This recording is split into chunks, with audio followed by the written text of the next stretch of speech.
Vous avez perdu un être cher de manière brutale, soudaine, imprévue.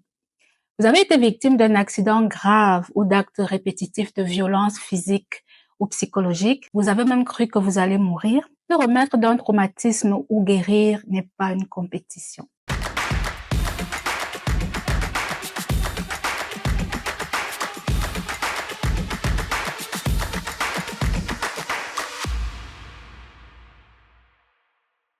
Bonjour à tous et bienvenue sur Mental Science, la chaîne YouTube qui vous parle de santé mentale et de culture africaine.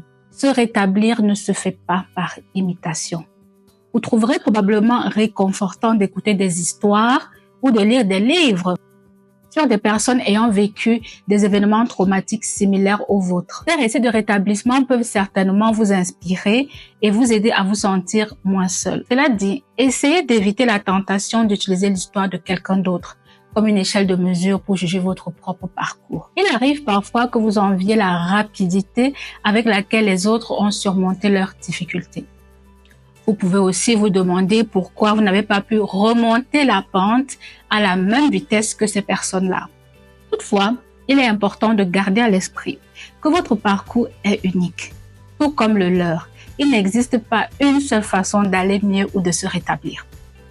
Et même si une personne a subi le même traumatisme que vous, elle a probablement vécu des expériences différentes avant le traumatisme et elle s'est retrouvée dans un environnement probablement différent du vôtre après avoir vécu ce traumatisme. Donc, elle n'a pas été entourée par les mêmes personnes.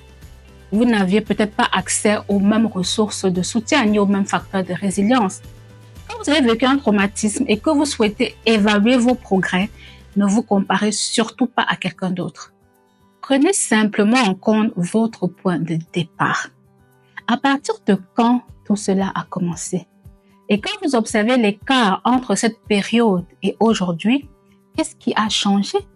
Qu'est-ce qui s'est amélioré depuis que j'ai vécu mon traumatisme? C'est ça que vous devez regarder et non pas vous comparer à quelqu'un d'autre qui a vécu quelque chose de similaire.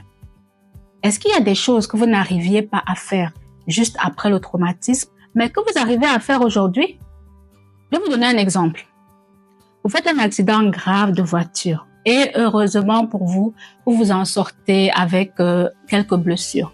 Toutefois, certains passagers qui étaient avec vous dans la voiture vont malheureusement perdre la vie. Pendant de longs mois, cette scène va vous traumatiser. Vous la verrez souvent en boucle dans votre esprit, vous aurez parfois des flashbacks, vous entendrez encore des voix, des cris et vous verrez toutes ces images que vous voulez effacer de votre esprit, mais vous n'y arrivez pas. Vous allez peut-être éviter de prendre la voiture, refuser de conduire, même si ce n'est pas vous qui étiez au volant lors de l'accident. Vous allez peut-être même sombrer dans une profonde dépression parce que vous avez vu des personnes que vous connaissiez perdre la vie sous vos yeux. Tous ces événements seront difficiles pour vous pendant plusieurs mois. Imaginons maintenant que vous êtes à 4 ou 5 ans plus tard. Où en êtes-vous? Il se peut que vous ayez recommencé à prendre la voiture et que la circulation ne vous effraie plus autant qu'auparavant. Même si le souvenir de cet accident reste encore assez présent et est encore pénible pour vous. Dans ce cas-ci, si vous souhaitez évaluer vos progrès, vous verrez que la peur de prendre la route ou de conduire s'est relativement dissipée avec le temps.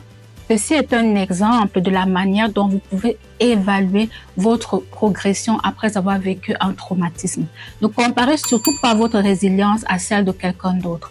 Observez plutôt la manière dont vous avez développé des habiletés ou des stratégies d'adaptation pour faire face à cette situation. Comment donc croître après un traumatisme? Est-ce qu'on peut s'en remettre? Je vous en parle dans la prochaine vidéo. En attendant, dites-moi ce que vous pensez des traumatismes et de la manière dont ils vont affecter notre vie ainsi que nos relations avec les autres. Je vous lis donc dans les commentaires et à très bientôt.